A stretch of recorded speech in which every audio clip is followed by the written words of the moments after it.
Good evening and welcome to day number 6 of John Durham's trial against Mr. Michael Sussman, who is of course the former Clinton campaign lawyer who's being charged for lying to the FBI.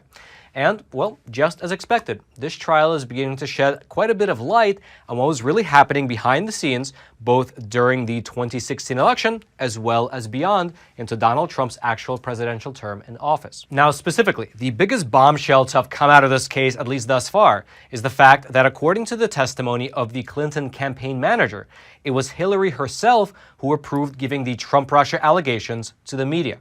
It was not some lower-level aide. It was not some advisor. It was not some random staff member. No, it was Hillary Clinton herself.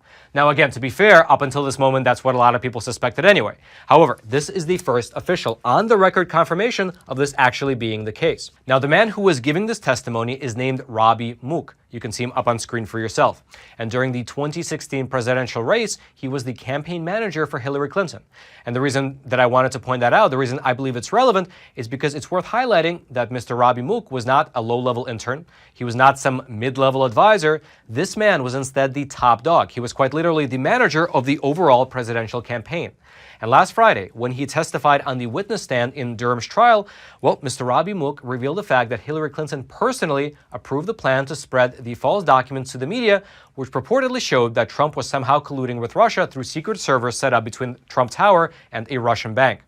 Now, recording of any kind was not allowed in the courtroom, and so we only have a handwritten transcript of this exchange. And so what we here at the Epoch Times did was that we recorded our own version of this testimony. Take a listen. And for your reference, by the way, the female voice will be the lawyer on John Durham's team, and the male voice is the Clinton campaign manager. In the summer of 2016, was Mr. Trump's relationship with Russia something that the campaign focused on? Yes, I mean, it was frankly something we were focused on before that time, but absolutely.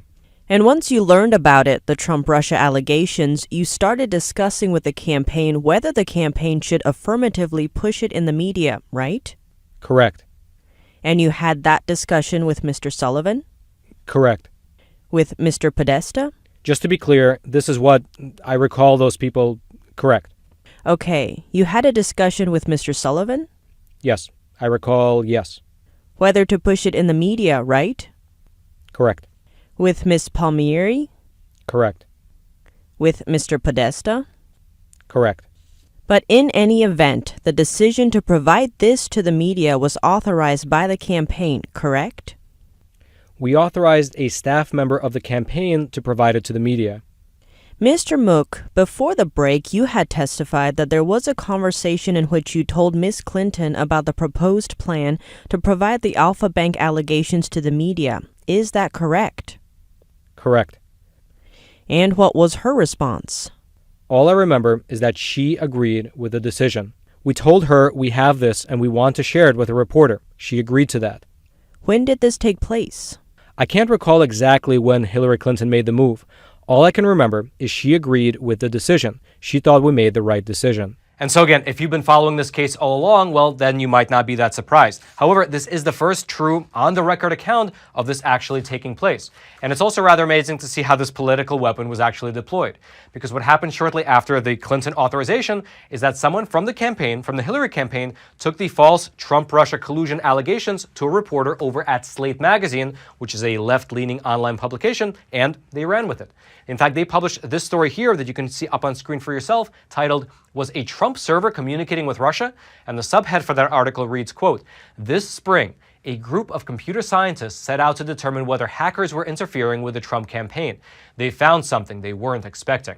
And as you can see, that article was published just 5 short days before the actual presidential election, on the late afternoon of October 31st. And it's worth pointing out that nowhere in that article, nowhere within the actual text, does it mention that it took the FBI, quite literally, just 1 single day to realize that these allegations had absolutely no merit.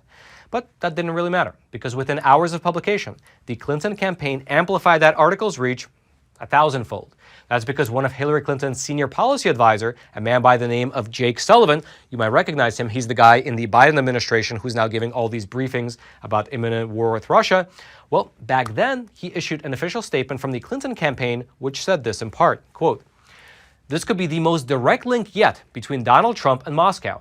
Computer scientists have apparently uncovered a covert server linking the Trump organization to a Russian-based bank. The secret hotline may be the key to unlocking the mystery of Trump's ties to Russia. It certainly seems the Trump organization felt it had something to hide, given that it apparently took steps to conceal the link when it was discovered by journalists. And then, going even further beyond just that statement, Ms. Hillary Clinton herself shared that message on Twitter and added this, quote, "Computer scientists have apparently uncovered a covert server linking the Trump organization to a Russian-based bank." And notice that nowhere in those two messages did either Jake Sullivan nor Hillary Clinton mention that they were the ones to actually hand that information to the reporter. They also did not mention that one of Hillary Clinton's campaign lawyers, well, he was peddling the same information to both the CIA as well as the FBI, while at the same time billing the Clinton campaign for the hours that he spent doing so. And that, going even further than that, these allegations themselves, they came from a tech executive who had a vested interest in getting Hillary Clinton elected. That's because Mr. Rodney Joffe, who is the tech executive behind the actual Trump-Russia bank allegations, well, he said that if Hillary Clinton was elected, he would be assigned a top cybersecurity job by the Democrats. Here's specifically what this tech executive said according to John Durham's indictment. Quote, "I was tentatively offered the top cybersecurity job by the Democrats when it looked like they'd win. I definitely would not take the job under Trump." And so again, all this information, all this stuff happening in the background was absolutely hidden from public view.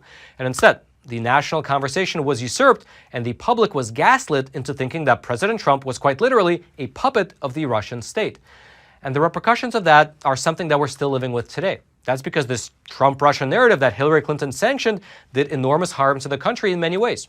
It disgraced the FBI, who doubled down even harder after the truth came to light. It humiliated the media, who never corrected themselves after the truth came to light. It sent the country on a 3-year-long investigation to nowhere, which cost the taxpayers about $40 million at least.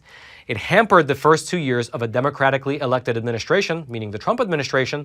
And then lastly, because of the anti-Russian sentiment that these allegations created throughout the entire country, it put a real wedge in any type of diplomatic relations between the two countries. Now, it might be a far stretch to say that Russia would not invade Ukraine, a far, far stretch, but think about it. At the very least, if over the past 6 years, instead of this Trump-Russia collusion fiction, if instead there was a concerted effort to normalize relations, to pull Russia closer to the West and outside the orbit of China, and to strengthen the communication channels between Washington and Moscow, well, who knows what the world would be like right now. But instead, we got what we got, which was a 2-year-long investigation led by Bob Mueller, which raises a very important question that I believe also needs to be answered, which is how could it be that Bob Mueller spent 2 years investigating the Trump-Russia collusion story with a team of 19 lawyers, $40 million in resources, 40 FBI agents, 2,800 subpoenas, 500 search warrants, and 500 witnesses, and somehow he did not find out that it was Hillary Clinton who authorized the dissemination of the Trump Alpha Bank story. It really makes you wonder how that could have happened. Regardless, there was another testimony last Friday during the Durham trial which showed us, at least in part, what would have happened if the FBI was aware of Hillary's involvement. This testimony, it came from Mr. James Baker, who used to be general counsel for the FBI. He now works for Twitter, actually. And on the witness stand, he said that back in 2016, he would not have met with Mr. Michael Sussman if he had known that Mr. Sussman was actually acting on behalf of the Clinton campaign. Here's specifically what he said on the witness stand. Quote, "I don't think I would have. Knowing Trump's opponent was behind the allegations would have raised very serious questions, certainly about the credibility of the source and the veracity of the information. It would also have heightened a substantial concern in my mind about whether we were going to be played. Absent Sussman's false statement, the FBI might have taken additional or more incremental steps before opening and or closing an investigation. I was willing to meet with Michael alone because I had high confidence in him and trust. I think I would have made a different assessment if he said he had been appearing on behalf of a client." And so the Durham saga continues with more witness testimony scheduled for the remainder of this week. And so we'll just have to wait and see what more comes out of this all, and more importantly, whether anyone will actually be held accountable. If you'd like to read more about anything that we've discussed thus far in today's episode, including both testimonies that we read, I'll throw all that down into the description box below this video for you to check out. And all I ask in return is that you take a super quick moment to smash that like button for the YouTube algorithm. And also, if you haven't already, smash that subscribe button. That way you can get this type of honest news content delivered directly into your YouTube feed every single weekday.